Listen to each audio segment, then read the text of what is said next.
Hello, welcome back my friends, and welcome to another episode of Jam Dude's Neighborhood. Wow, we had snow here in the Northwest this morning, and so I even got a day off work. It bought me a little bit of time because I felt like I was running behind schedule.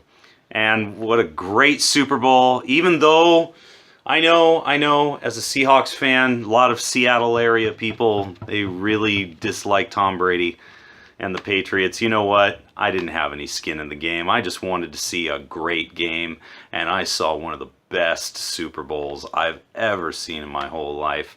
So, I offer my humble congratulations to the New England Patriots and to Tom Brady and to Bill Belichick for winning Super Bowl 51. What a great game that was. And feel bad for Ryan and the Falcons, and especially for Dan Quinn. But, I saw one of the greatest Super Bowls I've ever seen. But, on to this, next in my series of Riverside album reviews, this one concerning Shrine of New Generation Slaves. Now, as I pointed out, ADHD was, and still is, my favorite all-time Riverside album. That album probably did not leave my CD player for a year. I played that thing constantly.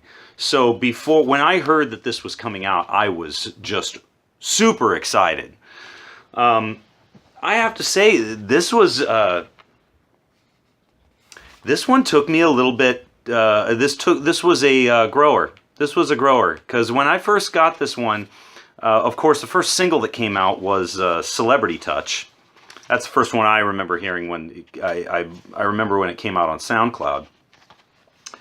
And it seemed to me right away, as we've gone through this series, it's really interesting to go back because, like I've said before, we kind of had the mellow one, and then we had the heavy one, and then we had the sort of experimental one, and then ADHD was where everything sort of came together into this perfect, focused package.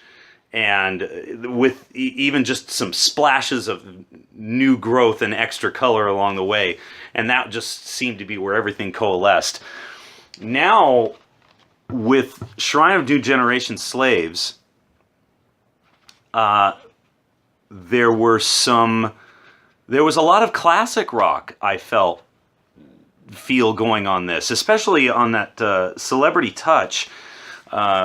We almost had like a John Lord keyboard sound kind of going on. The song itself didn't really have a Deep Purple feel to it, but we were kind of going, there were a lot of soundscapes that were coming from that 70s era. Of course, the album opens with New Generation Slave, which almost behaves almost like a 4-minute intro, as opposed to like a self-realized song. Because, you're talking about a 4-minute song that almost has like a 2.5-minute intro, or a 2-minute intro or so, and so the whole song really almost feels like an intro to what's coming up. But that's when you get to my favorite song on the album, which is The Depth of Self-Delusion. And you get a little bit more back into that Middle Eastern feel, like what we were talking about was introduced on the last couple of albums. Now we're starting to get that a little bit more, and and I love those hypnotic lines that Marius and the guys will pull together, and of course Piotr just the painting that he does with his guitar playing throughout this, of course, is still being led. You're being led on this dreamlike journey as you go through this. And then there's Celebrity Touch, which I wasn't sure about as a single. It certainly fits into the scope of the album a little bit better. And then we go to the ballad of We Got Used to Us, which I really related to on a personal level too. The way that it almost seemed to me, like my take on it was getting into and it goes through every relationship. You can get through, I'm getting texts and I'm sorry, I should silence that.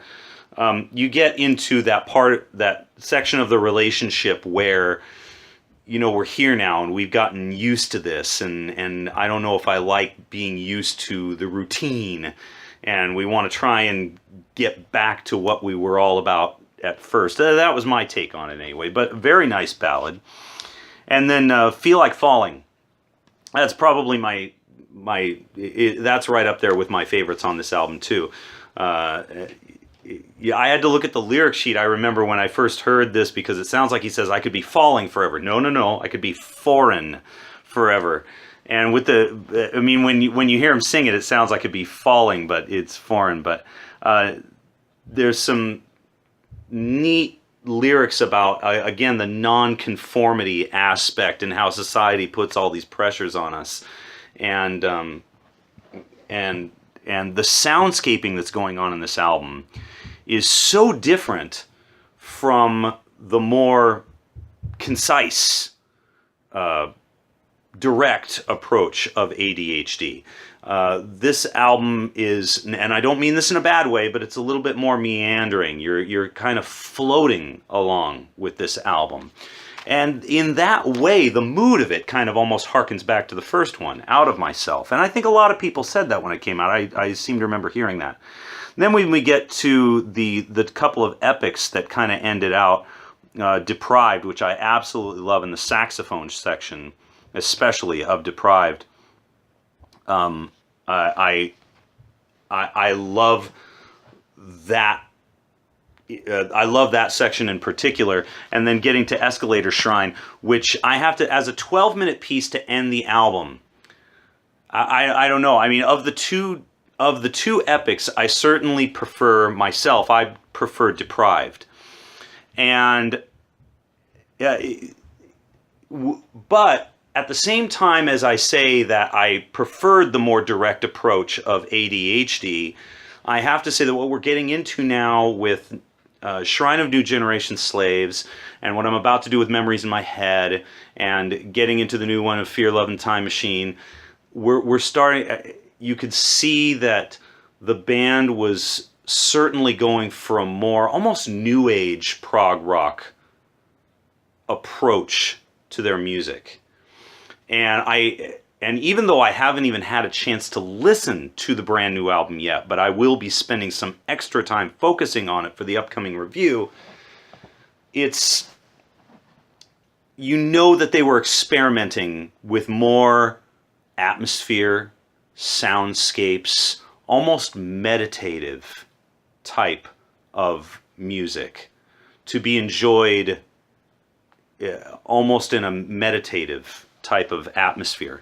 So this is kind of like the beginning of heading in that direction, and so I really like, because I know that at first I didn't really like Shrine of New Generation Slaves, but now we're going to be heading into Memories in My Head, and I remember Memories in My Head was just that 3-song EP, and after several spins, that whole atmosphere started to grow on me, and I was able to go back to Shrine of New Generation Slaves and find a new appreciation for it. So I'm really enjoying where this is all headed, and this takes me into a more exciting realm of the Riverside career, and I'm really looking forward to seeing what is happening next. But I do have the one with the bonus disc, the Night Sessions, but I'm going to save that because I know that Night Sessions also appears on the new album, because it just kind of fits with that. So I'm going to be reserving my review of that for when we get to that. So we're coming up really quick, and we're coming down the home stretch.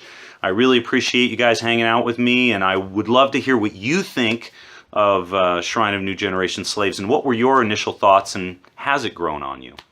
But until then, I don't have my co-host with me because I'm kind of doing this on the fly, and I'm just about ready to catch the premiere of well, the not premiere, but the new episode of 24. So onward and upward, and I will see you next week on Jammin' Dude's Neighborhood.